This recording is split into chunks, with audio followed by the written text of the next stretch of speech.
Hi friends, welcome to my channel.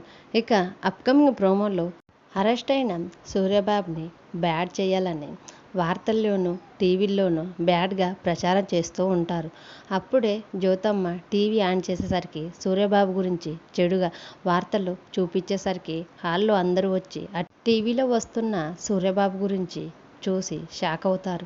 అప్పుడే జ్యోతమ్మ సూర్యబాబు గురించి చెడుగా చెప్పేసరికి ఆ న్యూస్ చూసి తట్టుకోలేక ఒక్కసారిగా షాక్ అయి కింద పడిపోతుంది. అప్పుడే అక్కడికి జీవన వచ్చి పడిపోయిన జ్యోతమ్మని పైకి లేపి కూర్చోబెట్టి, ఏంటమ్మా ఇది, ఇలా న్యూస్లో సూర్యబాబు గురించి ఏదో చెప్పారని నువ్వెంతలా భయపడిపోతున్నావు? అయినా కానీ నేను ఉన్నాను కదమ్మా, తప్పకుండా సూర్యబాబు కేసుని వాదించి గెలిచి సూర్యబాబు ఏ తప్పు చేయలేదనే నేను సూర్యబాబుని జైలు నుంచి బయటికి తీసుకొస్తానమ్మా అని ఆనంది జ్యోతమ్మకి ధైర్యం చెప్తూ ఉంటుంది. అప్పుడే జీవన, నువ్వేదో 2 కేసులు గెలిచినంత మాత్రాన ప్రతి కేసు గెలుస్తావని అనుకోవద్దు ఆనంది అని జీవన కోపంగా ఆనందితో అంటూ ఉంటుంది. అయినా కానీ అమ్మ, నాన్న కేసు వాదించమని నువ్వు ఆనంది చేతిలో పెట్టడం నాకు ఏమాత్రం కూడా నచ్చటం లేదు.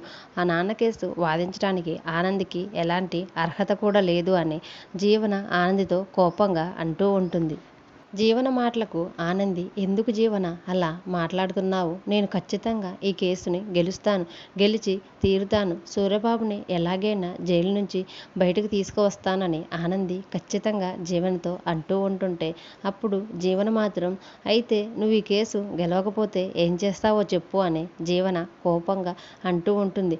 అప్పుడు ఆనంది, మనమిద్దరం ఇలాగే పోట్లాడుకుంటూ ఉందామా, లేకపోతే సూర్యబాబుని ఈ కేసు నుంచి ఎలాగా బయటకు తీసుకురావాలని ఆలోచిద్దామా అని ఆనంది అనేసరికి జీవన కూడా ఏం మాట్లాడకుండా మౌనంగా ఉండిపోతుంది.